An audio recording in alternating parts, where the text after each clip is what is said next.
Hello everyone. I hope that all of you are doing well. I'm Gokul Hulani, convener of NLIU Moot Court Association. Now, as we are approaching few days before we organize NLIU Linked Legal National Client Counseling Competition, MC has taken an initiative to bring out 4 videos dealing with the intricacies of a client counseling competition. Hello everyone, my name is Arpita Pandey. In our 4-part video series, we will be dealing with the basics of client counseling. In our part 1, we will be discussing the introductory part of a session about building an effective relationship between the client and the counsel. The second part would deal with conducting an interview where we would take help of a sample problem. The third part would deal with the analysis of the problem, understanding the expectations of clients and possible legal recourses that can be taken. And in the fourth part, we will give an insight to what happens in a post consultation session. Hello everyone, my name is Sahil Sunkusle, Secretary in NLIU Moot Court Association. I really hope that this series will help you make a difference in your preparation and that it will go a long way in helping the students learn the intricacies of client counseling. Best of luck.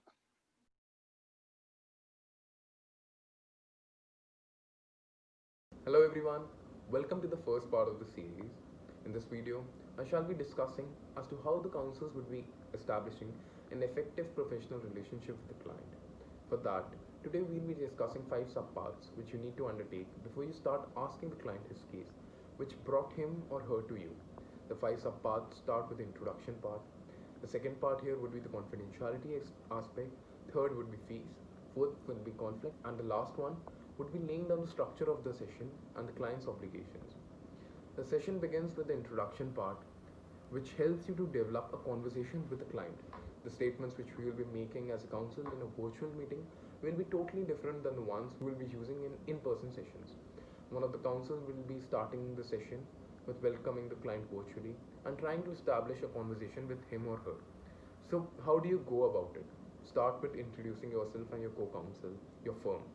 For the purpose of this video, let's take the name of the client to be X, and I'm the sole counsel here attending to the client. So I'll start with something like, good evening Mr. X, I'm Sahil, senior partner at MC Associates. You can give yourself any designation you deem fit. Move the conversation ahead with something like, how are you doing? Are you fine with me addressing you as X? Because sometimes the clients do take objection as to how you address them. So please be careful with that. We don't want to lose marks on that. Make sure that you inform the client about the total time of the session. Take it ahead with something talking about the virtual adaptation of the meeting and try to make the client comfortable with the same. So say something like, I hope you're not facing any technical glitches with the software. Do let me know if at any point there's a network issue or something, because it's really necessary that we both are clear to each other. Then go ahead with your firm's introduction part. X, we at NCI Associates believe in addressing the client's problem in the very first meeting and make sure that the precious time invested in us leads him or her to make an informed choice. As my secretary must have informed you that I shall be handling your case if you choose to retain us. You can say something like this regarding the virtual adaptation of the meeting or anything which you feel needs to be said. So after you're done with the introduction, you need to discuss the confidentiality aspect with the client. This is one of the most important parts of the meeting. Here you need to establish trust between you and the client. You need to inform the client that you are here to help him to make an informed choice. But for you to work together, there must be some trust between you two. The client could have approached a lawyer in his life for the first time and might be skeptical in revealing the facts of his case.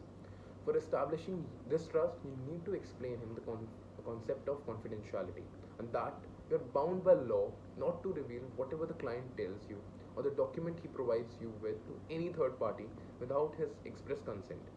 However, there are certain exceptions to this provided as by law. Section 126 of the Indian Evidence Act is the provision which deals with the confidentiality aspect. All in all, you need to make the client comfortable with you and establish trust. Otherwise, he won't be comfortable in revealing the facts to you. However, please keep in mind, don't mention the name of any case law or any provision to your client. He is not a lawyer.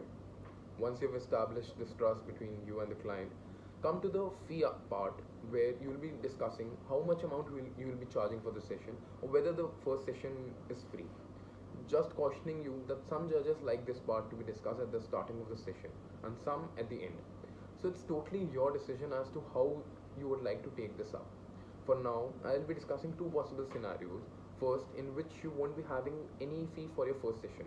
Second, where you will be charging some amount for the first session.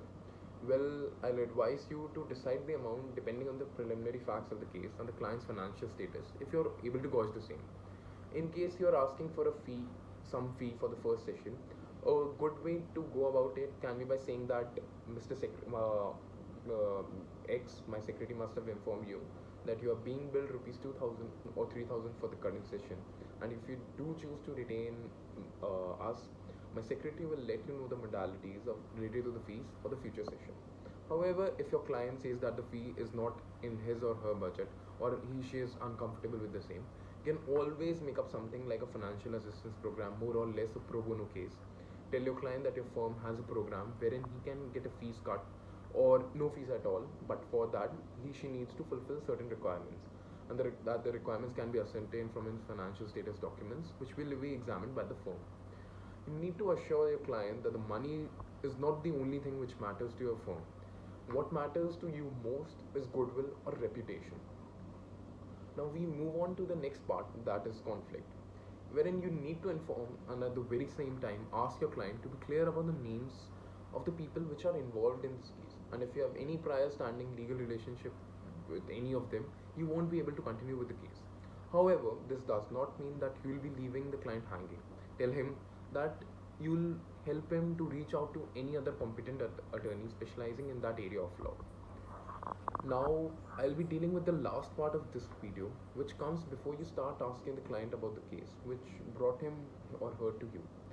Here, you need to lay down the structure of the session, which will follow after this. You need to explain him things like who will be primarily asking the questions amongst the two of you, who will be making notes, when you will be providing him with the legal analysis and with the possible future course of action. While you're explaining this, subtly tell the client about his obligations to you, that he needs to be open about each and every fact about the case, because without that, you won't be able to help him or her to the best of your capabilities. We are done with the part where you will be establishing an effective professional relationship with your client. However, a general advice would be to keep these parts short and brief. But this doesn't mean that you can move ahead without your client understanding what you're saying. You need to be humble and ask him if he has missed out on anything and if the same needs to be clarified. I hope this video was helpful, and all the best.